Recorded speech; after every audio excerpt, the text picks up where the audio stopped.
Hey guys, how's it going? I wanted to take a minute and go through one of our functional kits. You'll see over on our tabs that we have functional kits for all different kinds of daily activity things. We've got kits that do self-care, we've got kits that are job-based. I wanted to take you through one of the ones that I think is kind of cool and will cross over to a lot of different areas. This is what we call our Tradesman's kit. And all this stuff gets stored in this box, okay? Little box from Home Depot that we, stick in a corner. It's got a lid on it, so it's all pretty self-contained. But we got a ton of different things in here. We call it the Tradesman's kit because we get a lot of workers' comp injuries, or guys who do like recreational, like handyman DIY stuff, and they want to get back to these things. So we have all these different tasks, and I kind of wanted to go through and just kind of show you what some of them were, so you had an idea of what goes into one of these kits.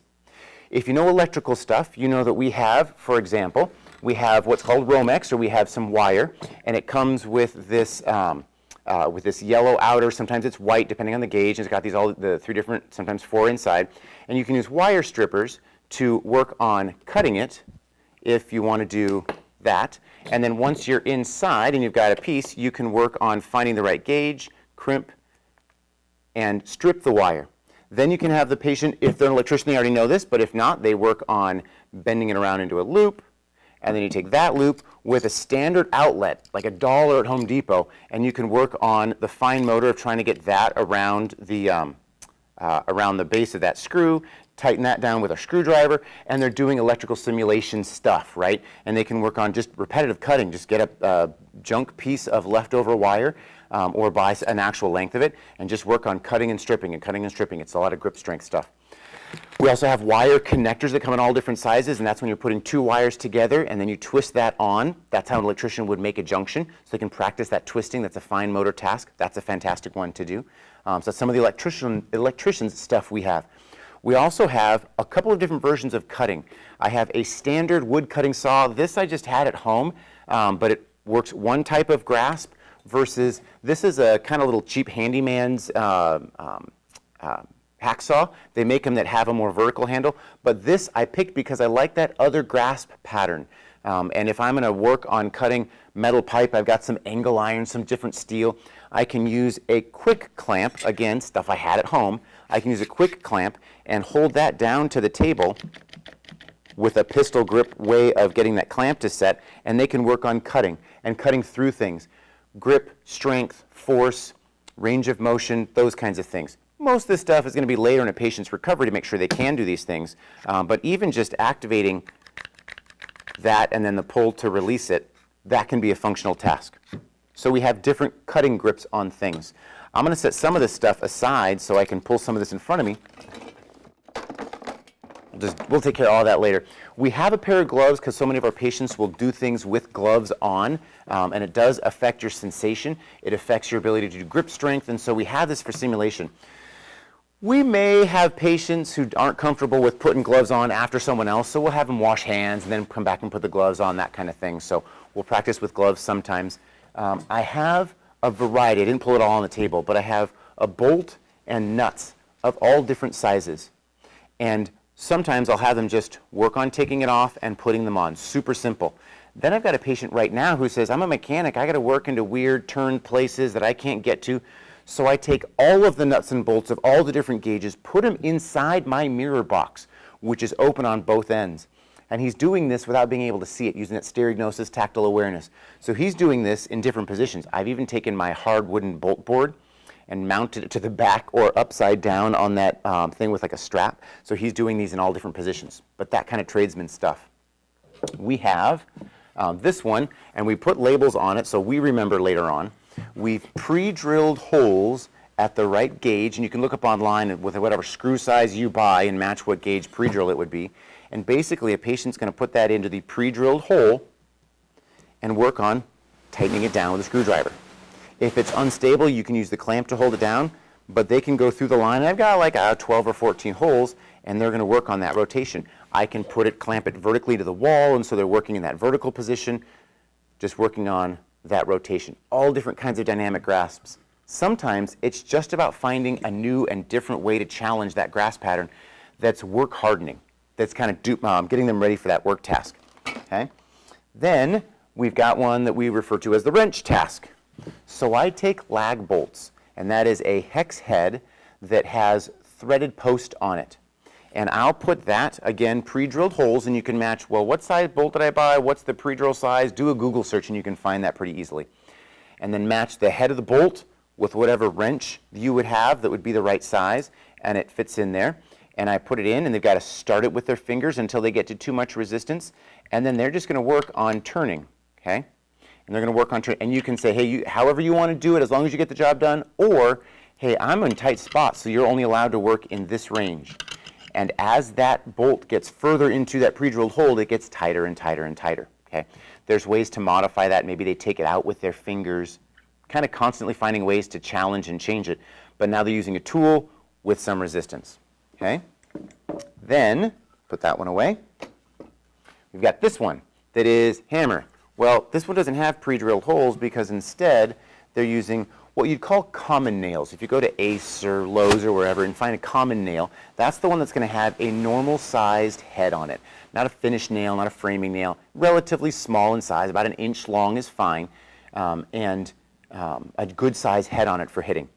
And basically, they're just going to hammer these in and set those into the wood and get them as far as they comfortably can, right? And work on getting those all the way down.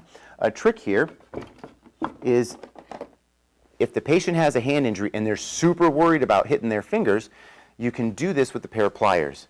And I'll have them hold that with the pair of pliers, so if they miss, they're not hitting their fingers, right?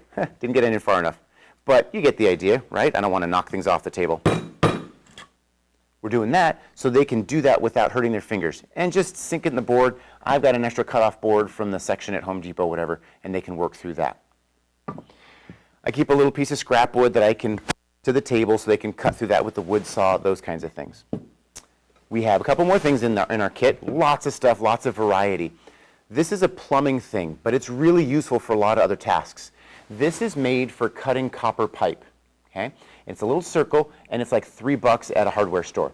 And I clamp it onto the end of the pipe. And you just got to make sure that whatever size pipe you get, that's what size you've grabbed, or the tool that you get. So usually 1/2 inch. 1/2 inch is kind of the most common.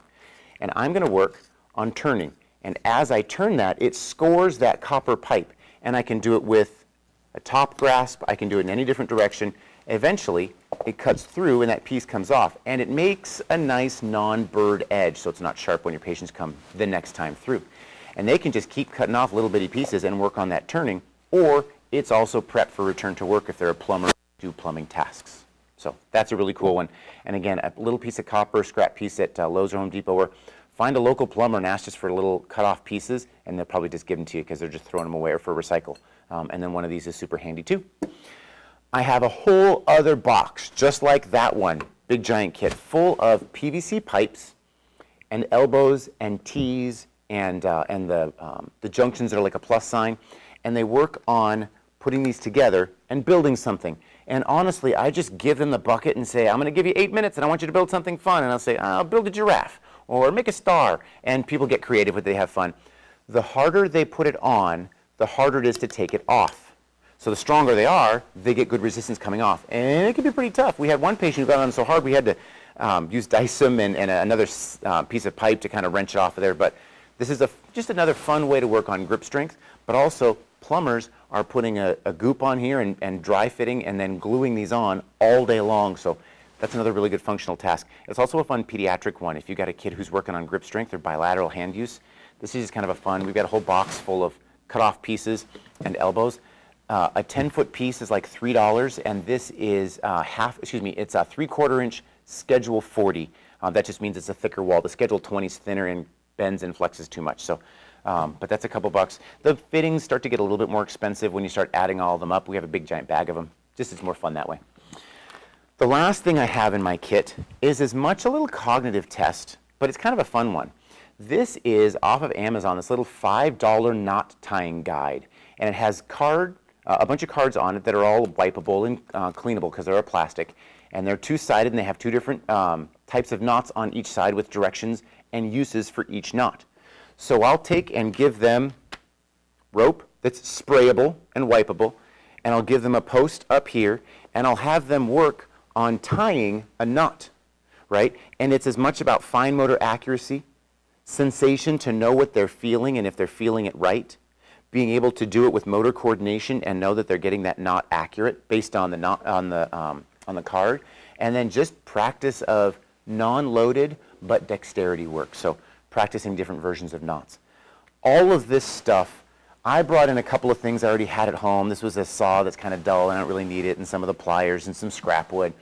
All of it was around like $100 to $140, and you could certainly cut corners by finding some of the stuff at Goodwill. You can buy, I mean, this was at Harbor Freight for like $1. Some of the tool stuff you could buy really inexpensively if you wanted. Something like this I think was like $5 or $6, and then the boards start to add up. But you could do this on the cheap if you had someone who had scrap wood around. You don't have to spend a ton of money. I bet you could make the entire thing for probably under $100.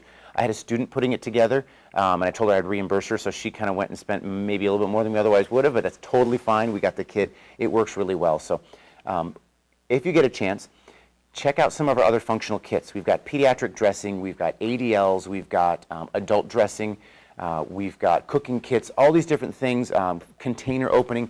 That's these. They're basically slides that say, here's some of the objects to put in there. Here's what it works on for these functional daily activities, because getting our hands back to function is what it's all about. And if we're not using functional activities, then we're missing out on stuff. So hopefully this helps. Let us know what you guys think.